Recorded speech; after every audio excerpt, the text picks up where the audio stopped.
All right, good morning and welcome to today's session of Imagine America Radio, our continuing Career College Exposition webinar series. My name is Lee Doubleday and I'm with the Imagine America Foundation. I'm excited about today's career topic, automotive technology, sponsored by Universal Technical Institute, or UTI.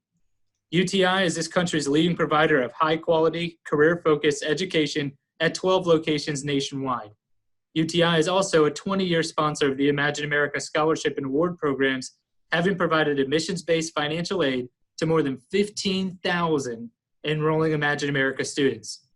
Without taking valuable time from today's presenter, let me refer any and all inquiries about the Imagine America Foundation and our scholarship programs to our website, which is www.imagine-america.org.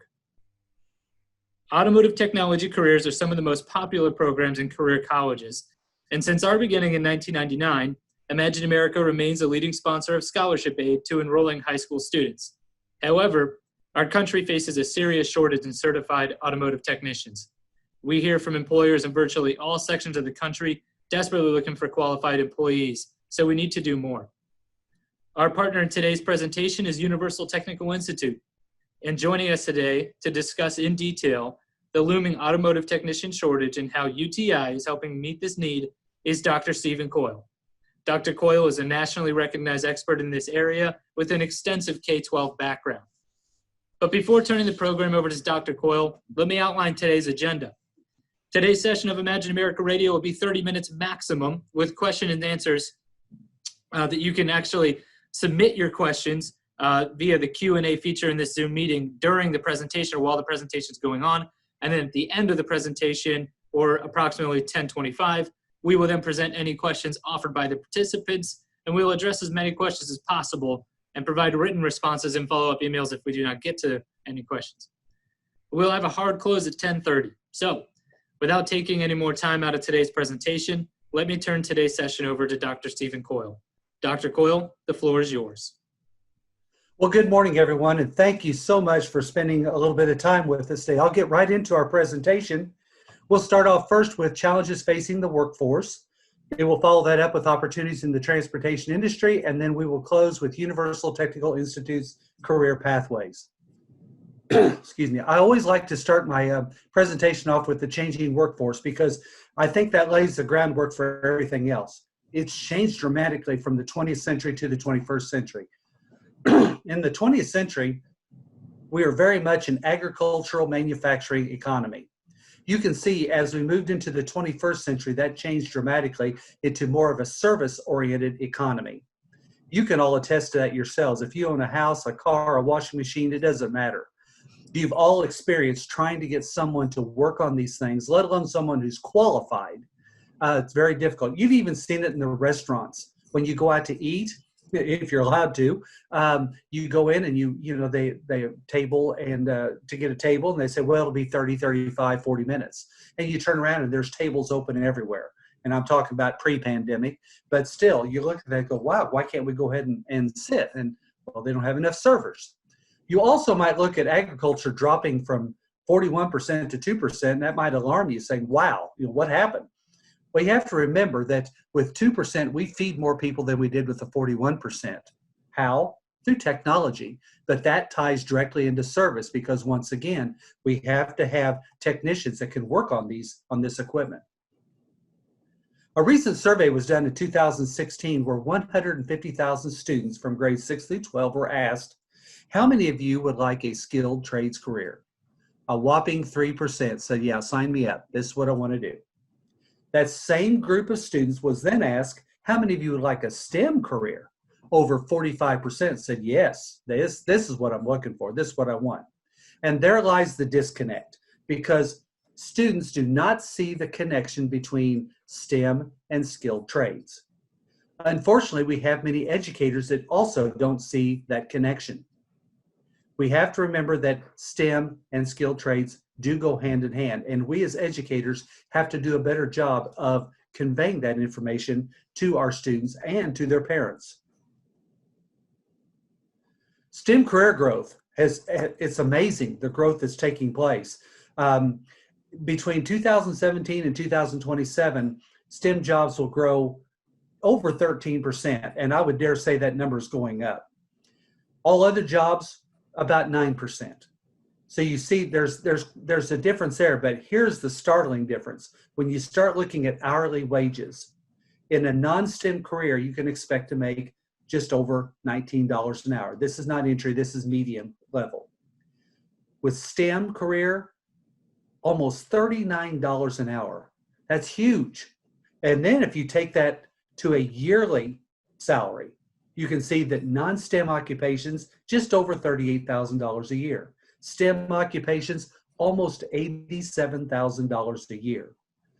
Then you multiply that times your career, whether it's 30, maybe 40 years that you work. Add that up, that literally gets into millions of dollars difference in potential earnings between non-STEM versus STEM occupations. Just a little over 20% of the jobs in this country right now require a bachelor's degree for entry. About 1 out of every 5. But the real sad statistic is that we have almost half of our college grads are walking around now with a degree that they either didn't need or they're not using. Why that's sad is because you think about the amount of time, energy, and money that they put into this degree, and then to find out they didn't even need it in the first place. That's once again why we as educators have to do a better job with career readiness, career planning, and not only with students, as I always emphasize, but also with parents. I talk to educators all over the country, and one of the things that I spend a lot of time on is the old SMART versus the new SMART. And we say, well, okay, so what is the old SMART? What does that mean? Well, the old SMART was you get into the best school that you possibly can, right? Then once you get there, figure out what it is you want to do. Maybe you know before you get there, but I'll bet if you're like me, you probably changed your mind. Several of you on this call right now probably changed your major more than once. I know I did. So once they figure out what it is they want to do, if they do, then they walk out and they say, here I am, world, I've got my degree, hire me. And we know today that just does not work. It just doesn't fit the economy that we're in right now. And you might even look at this old SMART and say, oh my gosh, Steve, this is so ridiculous. Who would believe this anyway? Well, I refer you to the recent admissions scandal that I think it's over now, where parents were actually paying thousands of dollars to get their sons and daughters into prestigious schools like Stanford, USC, for example, falsifying documents, doing everything they could to get their son and daughter into that school. And their return on it was jail time and huge fines because those kinds of actions are illegal. What's really ironic about this, though, is that many of these students didn't even want to go to school in the first place. Their parents wanted them to go, and it was so important to them to get them into this prestigious school. So don't laugh at it because it still goes on. So then we move to the new SMART. So what is the difference between the old SMART and new SMART? Well, the biggest difference is at the very beginning. Let's figure out what students want to do. Let's see what they're good at. Find out. I used to say your passion can be your paycheck. I don't say that any longer now because what if you're not very good at your passion? We have to remember that. So we need to find out what are students good at. I tell the story often about being in Florida. I was doing a STEM workshop for grades 2 through 5 at this elementary school. They were electronic circuit boards. And kids, of course, they have a great time. Everybody does with these circuit boards. I've done it with counselors before too. And this teacher comes up to me. She has tears in her eyes. I'm going, oh no, somebody got hurt. What happened? She goes, look at that young man sitting back there in the back. And I looked at him. This kid was having a ball. I mean, he was laughing like that. She said, I almost didn't bring him. I go, what? She goes, I almost didn't bring him. Said, he's a troublemaker. He gets other people. He messes everything up. It's just not fun to be around him. She said, and look at him. He's having a great time. He got done first. I don't know if you knew that or not, but he got done first. And then he started helping others around him. And look at all the kids interacting with him. So that never happens. But there it is right there. And she said, and once again, I almost didn't bring him. I go, there's a great lesson here. You found out what makes this kid tick. Now you got to build on that. You got to find things that get him excited. So that's what we have to do. Remember, what's one question we ask every little kid? What do you want to be when you grow up? Why do we quit asking that question? Why don't we continue to ask that question and find out what students want to do? What are they good at? Because once again, if somebody is good at something, they'll want to do it often. Then the next part of this is, let's find out what program they need. As we begin career readiness and career planning, what do they need? Do they need an internship? Do they need an associate's degree? Do they need a bachelor's degree? We need to identify that early. And I know some of you are saying, well, yeah, but you need that degree. No, not necessarily. Why would you put the time, effort, and money into that if you don't really need it in the first place? And I'm not saying, the college degree is bad. I'm just saying, what do the students need? And then finally, let's find out what school they need. Why would we send someone to the state university when they maybe just want to be a welder? Let's get them to a welding school.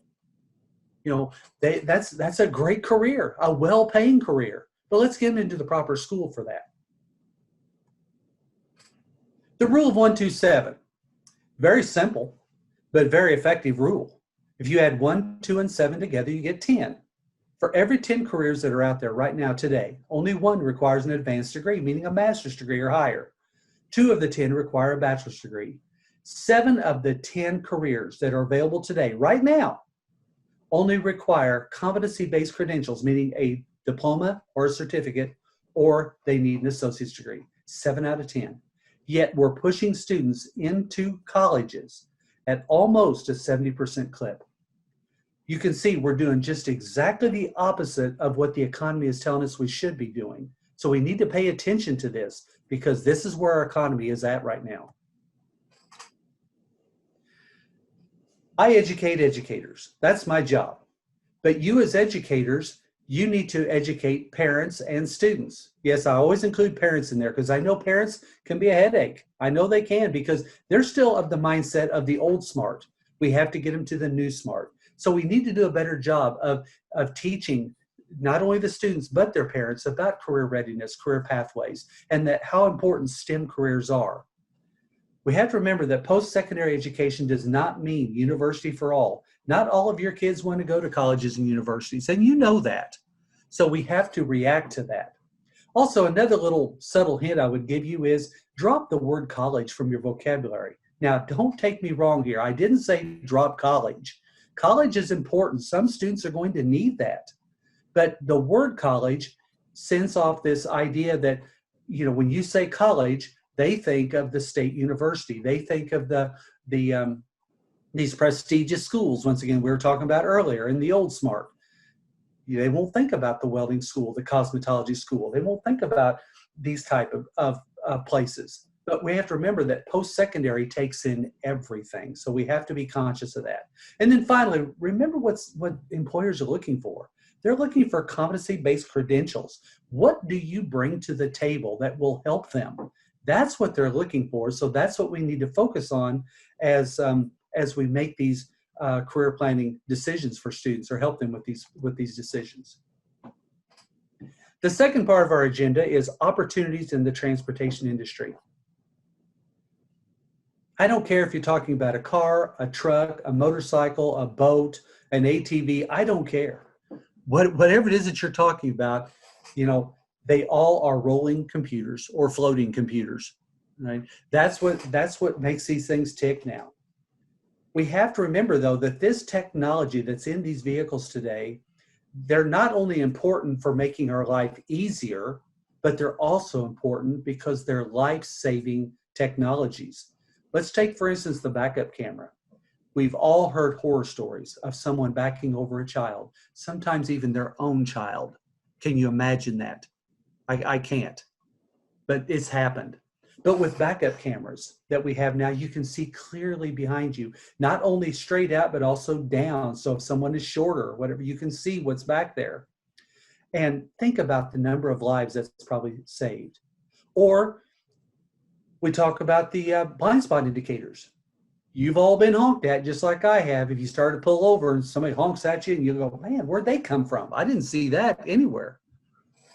So the blind spot indicator, that's saved collisions as well. And we can go on and on, the collision warnings we have. I know my car, I'm backing out of a tight parking spot. You can't see, even with a backup camera, you can't necessarily see. But what that sensor will pick up a car going by and dee goes off and lets you know someone's there. My car's new enough that it'll stop on its own. And some of you may have that, or your students have that at least. I can go on and on, the technologies that are out there, but they're life-saving. The problem we have is, who's going to work on this stuff? That's the problem. Who's going to work on these technologies? I can take this one step further. I read an article not too long ago about farmers. They're having difficulty now with farmers buying new equipment. They don't want it. They want the older equipment. Why? Because they can work on it. They can't work on the new stuff. They don't know how. And they're worried about finding people to work on it. A farmer can't afford to have their tractor, their combine down. They can't have it. That's lost time. That's lost revenue. So that's why we need to come over. We're thinking about, you're buying the old technology, not the new technology. Think about, that's hurting your yield. That's hurting, your lifestyle. So that's why we have to make sure that we address this. There are over 1.3 billion vehicles on the road worldwide today. 273 million right here in the United States alone. That's why by 2028, it's predicted we will need over 1.1 million technicians. You read that right, 1.1 million. And it continues to grow. I've got news for you. The skills gap is not narrowing, it is widening. And we need to take action on this now. And then finally, the third part of our agenda today is Universal Technical Institute's career pathways. Who is UTI? Well, Lee told you at the beginning, we're the leading provider of technicians in the country. We have 12 campuses nationwide. We place over 4 out of 5 of our graduates into their chosen field. Notice I use the word chosen. Going to work for McDonald's does not count. Right? We're talking about into the field that they chose in the first place. So they want to be an auto technician or a diesel technician or a collision technician, wherever the case may be. And we have over 220,000 graduates in our 55-year history. And of course, that number continues to climb as we turn out more technicians. Training programs, we offer 8 STEM training programs. We offer auto, diesel, collision, motorcycle, marine, NASCAR, CNC, and welding. So when we visit with a student, first of all, you can't just come to UTI. You have to be invited. And so we sit down with the student and their parents and we talk about, what do you want to do? What do you want to be when you grow up? What are your aspirations here? What are you good at? But we also enlighten them to careers within careers. When you look at these, you say, oh, so I got to pick one of these. Well, not necessarily. There are careers embedded here. For instance, someone may love cars, but they don't really have a desire to turn wrenches. That's okay. They might want to become a service writer. They might want to become a claims adjuster for an insurance company because they love our graduates because they know the cars inside and out. You hit a deer, you look at the fender, go, oh man, mess this up. But what you don't see is all the sensors that were destroyed, all the things that happen that are on the inside of that vehicle. So there's lots of opportunities for different occupations within the transportation industry. We're very much industry-aligned technology. Now, what does that mean? Well, it means that we align ourselves with the dealerships. We offer online and hands-on, as part of our curriculums, part of our teaching. We were already doing this hybrid model before the pandemic. We've had to adjust a little bit due to CDC regulations, but still, we offer the online portion and then the hands-on portion, so they get that needed hands-on training. But why do we do that? Because that's what dealerships do. Dealerships can no longer afford to send their technicians off for 2 or 3 weeks to get additional training. They do it online because sending them off is lost time, lost revenue. They can't afford that, so they do it online. So that's why we get our students accustomed to that before they ever get to that dealership, so they know the program, they know how to do this. And then finally, our education model. Very simple. We teach competency-based credentials. That's what we do. We teach students skills. And so each course is 3 weeks in length. You go 6 hours a day, 5 days a week. And we do that training at that time. Once they master that, then they can move on to another competency. So that's how we build our technician, so-called from the ground up. As I mentioned earlier, we had to change a little bit to become CDC compliant because of the pandemic, and we've done an excellent job of doing that. For instance, we require assigned doors for students to enter and leave our facility. We require temperature checks. We require face coverings. We've reduced lab sizes to maintain the 6-foot separation and the social distancing that CDC requires. We require the students to wash their hands often. We clean and disinfect constantly within our facilities. And then finally, we offer phone support. If a student or their parent does not feel safe coming in, they can get the support they need over the phone. So that's how we remain CDC compliant. And as I said, we've done an excellent job of being able to do that. You have to understand that we are an essential industry. You know, the transportation industry is considered essential. So this didn't stop because of the pandemic. In fact, it grew. So the need for technicians went on. So that's why the need for us to do what we're doing goes on too. We've always offered presentations in high schools. We've always done person-to-person or face-to-face presentations. But now we're also offering virtual, because some of the schools that you're in have done that. They're either hybrid or they're virtual, or maybe a few of them are face-to-face right now. But we offer the virtual presentations. How? We do it through Microsoft Teams or through Zoom. However, if you have a platform that you prefer, we can use it too. It does not matter to us. Whatever's convenient for you. These are 30-minute virtual presentations. And as you can see on the right, these are some of the things that we talk about. Some of the things that I've just talked to you about. The economics, the changing economy from the 20th to the 21st century, making students aware of all the different career pathways that are out there. These are not UTI infomercials. They are meant to help all of your students, to help them make more informed decisions about their future and what they want to do. We have a national presence, and that's important for two reasons. Number one is the fact that we're well known. You walk into a dealership, people are going to know who we are. And number two, if you decide that you want to go to school in New Jersey, but then you want to transfer to Texas, you could do that, or vice versa, whatever the case may be. So that national presence is very important. We work with over 35 industry partners. These are the big dogs of the industry, the BMWs, the GMs, the Fords, these kind of companies, because they offer good, solid, stable careers. We highlight our graduates because they're going to tell the good, the bad, and the ugly to our future students. These students, you see smiles on their faces because they're all doing what they love to do. But I also tell you that these three students have another thing in common, and that's a strong work ethic. As I said earlier, UTI is not easy. And we want our students prepared, so when they get into that dealership, they're ready to go. And so that's why we love for them to talk to our past graduates. We can help make your education affordable through grants, loans, and scholarships. We are Title IV funded, so we do require FAFSA to see if you qualify for financial aid. We have over $15 million in scholarships, as I mentioned. We have housing grants, institutional grants, third-party programs. The thing I'm most proud of, though, is number 5 there. That's over 4,500 TRIP employers. These are tuition reimbursement incentive programs. It's difficult sometimes to get students to fill out scholarships, but give them a goal to work for, and that's what these are. These programs are anywhere from $10,000 up to, well, we just had a new one come on yesterday for $41,000.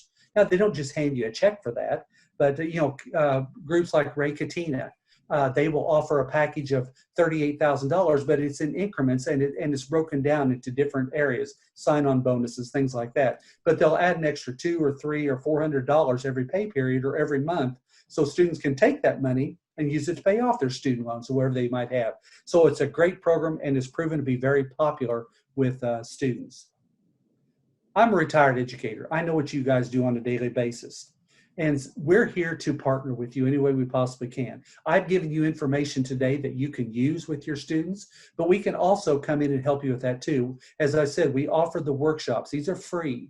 And if you haven't had one yet, you need to contact us and get one set up for your school, because they're amazing and they're definitely life-changing for students. We talk to them about scholarship opportunities and STEM opportunities. All of these things are included in the workshops. You can follow us online. We're on Facebook, Twitter, Snapchat, Instagram, YouTube, also uti.edu, and of course our TV commercials too, where you will see us as well. I also wanted to mention before I get to the final slide is that at the New Jersey campus, the regional missions director there is Kevin Giro, and you can contact our campus, but we have some great virtual live STEM demonstrations coming up on November 16th and 30th from 11:20 to 11:40. We're doing STEM hydraulics. November 11th, 17th, and December 2nd, doing STEM diesel. And then November 13th, 19th, and December 4th, STEM power and performance. So these are all going to be available. There'll be live demonstrations held virtually. You can go to the website, uti.edu, and pick the New Jersey location, and they can get more information to you about those. But I just wanted to mention those to you. And then finally, my contact information. This is my phone number. This is my email address. Please feel free to reach out to me if you have questions, comments of any kind. I'd love to hear from you. And I just can't thank you enough for your time today. I know you're busy people, so I appreciate that, and hope you have a good rest of your day. Thank you so much. All right, thanks, Dr. Coyle. We now are going to open this up for the question and answer portion of our presentation. We do have a couple of questions that have came in. This person wants to know, what is CNC? CNC is computer numerical. Okay, that is that's the program that we only do that right now at the one campus in Mooresville, North Carolina. But that's where they make these parts, that are produced like for autos and for diesel, that kind of thing. That's what that is. Okay, and then another question that came in. This person wants to know about opportunities for acceptance into the programs if they struggled in high school. I think that's a good thing to mention. Is there a GPA requirement in order to get into Universal Technical Institute? No, they're not. There's not one. What we do require is a personal interview with the student and their parents, and then we bring these things out. We're not looking for grade point average. We're looking for things like, what's their attendance been like? Are they can they be relied on to come to school? We set up to tell them exactly what's going to be expected of them and what they can expect from us for help. These students are usually very much hands-on learners, so when they're in the regular classroom, they don't do as well. I've seen many transcripts, so there'll be C, D, C, maybe an F in there, D, C, A, A, A.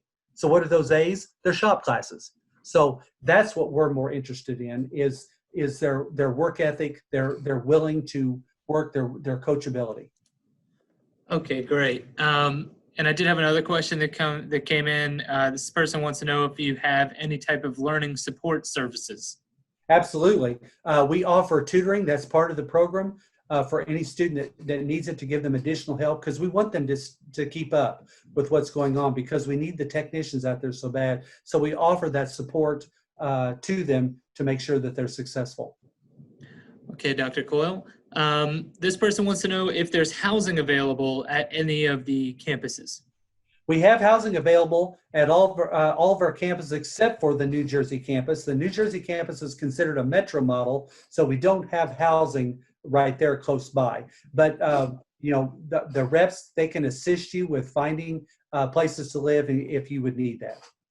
Okay, another question is about the typical length of the program and the cost. This also sort of ties into another question that we get frequently about cost comparisons with community colleges or junior colleges. Sure. The typical length of a program is about a year. They're anywhere from 10 to 17 months, but typically about a year. And we don't really have an annual cost. We go by the total cost of our program. So average cost of our program, it's gonna vary quite a bit depending upon the program, but average would be about $34,000. That includes your tools, that includes your uniforms, that includes books. All that's included in that. So we actually do 2 FAFSA school years within one program, if that makes sense at all. Our program is a year long, but it'll actually span two programs, so they'll actually do 2 FAFSAs. So if you break it down, if you want to break it down by yearly, it'd be about $17,000. All right, great. This person wants to know how many students are usually accepted per year? Well, that's hard to answer. It's a great, but what we do is we base on the fact that like when we interview a student. Of course, we don't accept everyone because they may have issues that prevent them from going to school. So that's a very difficult question to answer because it's so individualized on that student and what they're going to have in their background, what they're specifically looking for. Okay, and now you mentioned, I think it was an event or a virtual event at the New Jersey campus. Can you kind of reiterate that a little bit? Yes, I would. I had to kind of go over that kind of quickly, but yes, we're going to be having on November 16th and 30th from 11:20 a.m. to 11:40 a.m. STEM hydraulics. That'll be a live virtual presentation. So that means it'll be virtually, but it'll be done live, but you'll be able to click into it virtually. And then on November 11th, of course, already passed, but November 17th and December 2nd, we'll be doing STEM diesel virtual. And then November 13th, 19th, and December 4th, we'll be doing STEM power and performance dyno. So you'll definitely want to check those out. And you can actually go to our website and you can ask, or you can call the campus there in New Jersey at the Bloomfield campus. As for Kevin Giro, he's the regional admissions director, and he can get you more information as well. Okay, and I'm sure that when we send out the recording, we can also include the links to those events for our audience here today as well. Okay, great. Okay, just a few house cleaning items. We did promise a hard close, and we're a little bit over it now, but I just want to let everybody know that we will be placing this presentation on our website, which is www.imagine-america.org. We will also be sending you the recording of today's presentation, likely tomorrow morning. At the end of this, when you exit this meeting, there is a quick follow-up survey if you wouldn't mind answering some of those questions. It helps us sort of determine next possible topics or locations, etc. Before closing, I just want to thank our participants one more time for taking time out of their busy schedules to join us today. I also want to thank Dr. Coyle for sharing with us today's presentation and encourage each and every one of you to contact him directly with any future questions. On behalf of the Imagine America Foundation, Dr. Coyle and myself, thank you and goodbye.